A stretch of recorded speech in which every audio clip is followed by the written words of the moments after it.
Satoshi, Bitcoin, Satoshi Nakamoto. Who is it?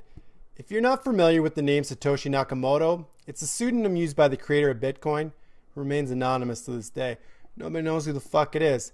A lot of people have wondered, but nobody's really seemed to figure it out.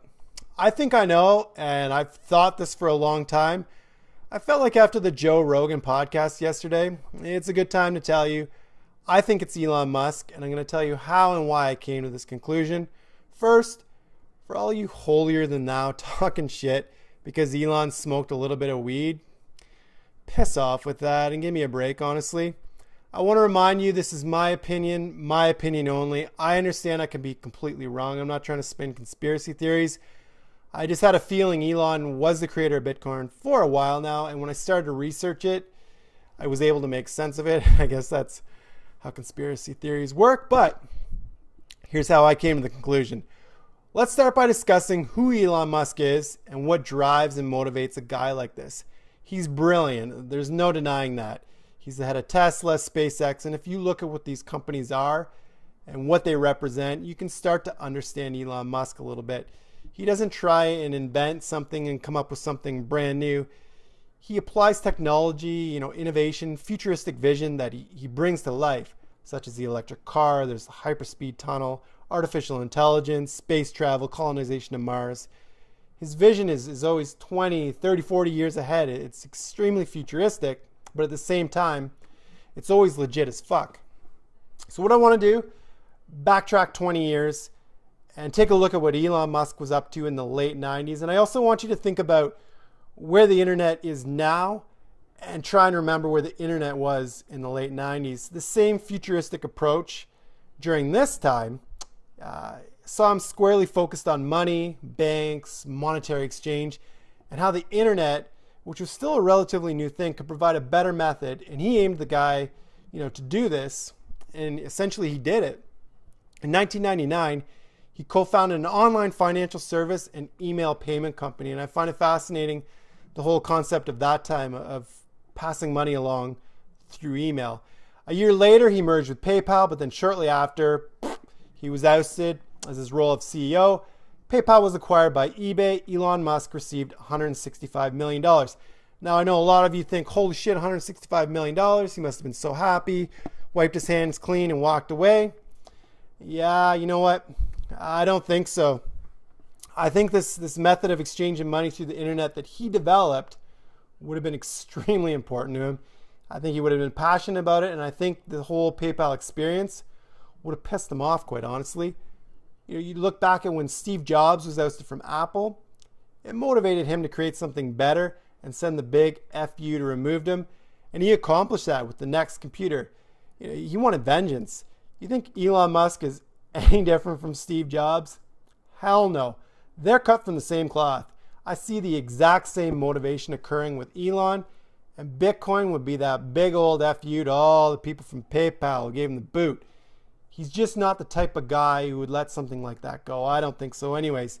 His vision for the future, his experience with PayPal, the development of that, the motivation creates a perfect storm for him to create Bitcoin, in my opinion. What's even better is the ability to create it and create something way better than PayPal, which Bitcoin is, by the way, and remain completely anonymous in the whole process. That's the ultimate FU, if you ask me. Bitcoin also makes a lot of sense in correlation with other projects Elon is involved with. And again, you think about the futuristic vision, and that would be such as artificial intelligence. You think 10 years, AI is just going to walk into a bank and get a bank account? No, they're going to use Bitcoin more than likely. What else are they going to use? And if and when we start to colonize on other planets, you think they're going to fly crates of money in different currencies with them? That'd be stupid. They're going to use one currency, and what do you think they're going to use? I mean, Bitcoin starts to make sense for a lot of these projects that he's working on for the future, and he always seems to be, 30, 40, 50 years ahead of the time, and Bitcoin could definitely fit in these plans. Now, there's the name, Satoshi Nakamoto. Why would Elon Musk use this name, right? Here's why. When you research Elon Musk, you find that when he was a child, he was heavily influenced by the early computers that he used, and more specifically, video games. The video games he plays as a kid. So this is a time frame now between early to mid, almost to late 80s. This would be occurring. And again, a heavily influential time for him. So I think the name Satoshi Nakamoto is a tribute to what was influential to him and what made Elon who he is today. Satoshi Tajiri, Satoshi, is a Japanese video game designer who created Pokemon. And that's where the systems were first started to connect to each other and communicate with each other. They were networking. Satoshi also wrote and edited Game Freak from 1981 to 1986, which I feel is very important because this focused on the arcade game scene, and it also helped out gamers. So I don't know, maybe this was a big help to him getting a start. That's what I want to think. This is also a good time to point out, at the age of 12, so now we're in 1983, Elon programmed his own video game called Blastar that you can actually still play. And you know what? It's a pretty sick game, actually. Nakamoto, the name Nakamoto. With a bit of searching, Nakamoto is the name of a video game from the same era of the 80s that comes from the Sharp MZ800 computer system of that time. Maybe there's some significance with this game or the computer system. Maybe he learned how to program. This is where his programming started on this computer. I don't know. It makes sense to me. Moving on to the white papers, specifically for Bitcoin. Elon Musk has written several white papers. This is definitely something he could have written, in my opinion. And I think it was written by someone whose native language is English. Again, I could be wrong. It's been suspected by many others that Elon might be Satoshi. And he's even addressed it with this tweet that reads, "Not true. A friend of mine sent me part of a Bitcoin a few years ago. I don't know where it is." Bullshit.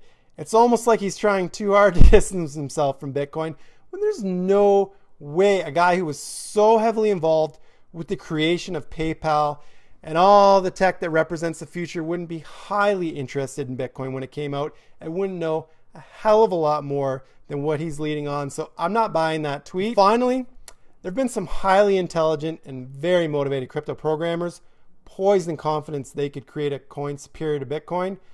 But with Bitcoin dominance still over 50%, someone conceded that Bitcoin is just king and that's it. And this is another reason why I think it's Elon, because if it is him, there's no doubt in my mind something he created would stay on top like Bitcoin has. Honestly, I hope it is him. I understand I could be wrong. It's my opinion. And I totally understand why Elon wouldn't want to say it is him. But personally, I really hope that it is. And I want it to be him, quite honestly. So that's how I came to the conclusion that Elon could possibly be Satoshi. Let me know what you think. Let me know if you think I'm crazy. Maybe I'm right. If you agree or disagree with my theory and why that is.